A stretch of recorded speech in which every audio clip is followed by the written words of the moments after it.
दोस्तों, वीडियो वाला में आपका स्वागत है। क्लास 10 और एक्सरसाइज 7.3 का ये उदाहरण नंबर 13 है, जिसमें ये लिखा हुआ है कि पी क्यू आर। पी का बिंदु दिया है, निर्देशांक बिंदु -1.5 और 3 है। क्यू का निर्देशांक बिंदु 6 - 2 है और आर का निर्देशांक बिंदु -3 और 4 है। तो इसमें ये पूछ रहा है कि त्रिभुज का क्षेत्रफल ज्ञात करें। तो लिखेंगे त्रिभुज पी क्यू आर का क्षेत्रफल के बाद उसके बाद फॉर्मूला लिखेंगे बराबर 1/2 x1 y2 - y3 plus x2 into y3 - y1 plus x3 into y1 - y2 post बंद हो जाएगा। यही त्रिभुज का क्षेत्रफल अगर 3 को बिंदु दिया रहेगा तब। इस तरह से अगर आएगा तो 1/2 गुणा आधार गुणा शीर्ष लंब होता है इसका क्षेत्रफल। लेकिन इसमें निर्देशांक ज्यामिति चैप्टर में ये फॉर्मूला होता है उसका, और इसलिए x1 मानेगा हम p के पॉइंट को भुज को -1.5 और ये 1/2 फॉर्मूला में है माइनस y1 y2 - y3। तो ये y2 है -2 और y3 4 है तो -4 लिखेंगे प्लस x2 है 6 इंटू y3 - y1। y3 है 4 और y1 है 3 तो 4 में से 3 हटाएंगे प्लस x3 -3 है और y1 - y2 3 में से -2 घटाएंगे तो -2 प्लस 2 हो जाएगा, 2 3 5 हो जाएगा। 5 में -3 से गुना करेंगे -15, 4 में 3 घटाएंगे 1, 1 में 6 से गुना करेंगे 6 और माइनस में गुना होगा प्लस और 15 6 के 90 और 1 अंक के बाद दशमलव बैठा देंगे यहाँ पे। ये हो जाएगा केवल 9 और ये 6, 9 6 15 और माइनस में से जब घटाएंगे तो ये 0 हो जाएगा और 0 में 1/2 से अगर भागा करते हैं गुना करते हैं तो 0 हो जाता है। तो 0 मात्रक हो जाएगा, इसका वर्ग मात्रक लिखेंगे। जब भी लिखेंगे इसको वर्ग मात्रक के रूप में लिखेंगे, स्क्वायर यूनिट अंग्रेजी में लिख देते हैं स्क्वायर यूनिट या वर्ग मात्रक हिंदी में।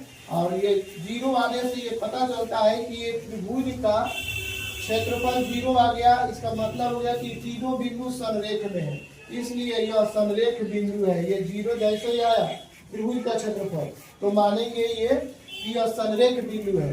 उसी तरह के इसमें सवाल दिया हुआ है कि अगर त्रिभुज का क्षेत्रफल इसमें 0 है तो k का मान ज्ञात कीजिए यदि ये संरेख है तब। यह तीनों बिंदु संरेख है, पहले से ही बता दिया है। इसीलिए लिखेंगे त्रिभुज ABC का क्षेत्रफल बराबर 0 का फॉर्मूला लिख देंगे 1/2 x1 into y2 - y3 plus x2 into y3 - y1 plus x3 into y1 - y2 post बंद बराबर 0 लिखेंगे और 1/2 x1 की जगह पर 2 लिखेंगे और y2 की जगह पर k है और y3 की जगह पर -3 है। तो माइनस फॉर्मूला में आएगा, वहाँ पे -3 है, माइनस प्लस 3 हो जाएगा और x2 यहाँ पे 4 है और y3 का मान -3 है और -3 लिखेंगे वो यहाँ पे है y1 प्लस x3 के बाद 6 है और y1 - y2 यहाँ पर 3 में से k को घटा देंगे, 3 - k बराबर 0 लिखेंगे। 1/2 से इधर भागा है, समझिए हम उधर जाके गुना कर देंगे, इधर भागा गुना है तो इधर आके भागा हो जाएगा। यहाँ पे 1/2 लिख देंगे और 0 में किसी भी चीज से भागा करते हैं तो वह 0 आता है। तो यहाँ पर 0 ही लिखेंगे, 0 हो जाएगा भागा करेंगे तो। इसके अंदर हल करेंगे ये 2k है, 2k वैसे ही लिखेंगे, इधर -6k तब -6k ये है प्लस 2k तो माइनस प्लस घटता है, बड़ा वाला साइन उतरता है तो -6 में से 2 घटा देंगे 4k हो जाएगा।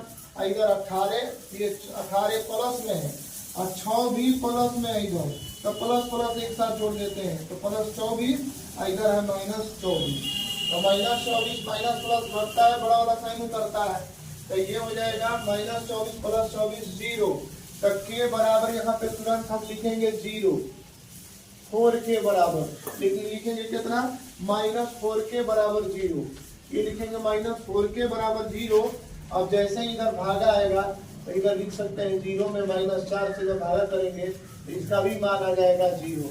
इसको जांच करेंगे, यदि कि जांच करेंगे त्रिभुज ABC का क्षेत्रफल 1/2 0 प्लस 3 4 -3 -6 और 3 में से 0 घटाएंगे 0 3 हो जाएगा, 3 6 18 -3 जोड़ेंगे तो -6 में 4 से गुना करेंगे -24 यहाँ पर 2 है तो ये 3 और 0 जोड़ेंगे तो 3 होगा, 3 गुना 6 और 6 और 18 जोड़ेंगे 24 में 24 घटाएंगे 0, 1/2 में जब 0 से गुना करेंगे तो 0 इसी तरीके से ये प्रूफ भी हो गया, जांच भी हो गया। इसी तरह से वीडियो को देखने के लिए लाइक सब्सक्राइब करें, शेयर करें। कंप्लीट 10वां क्लास का मैथ इस चैनल पर पढ़ाया जाएगा।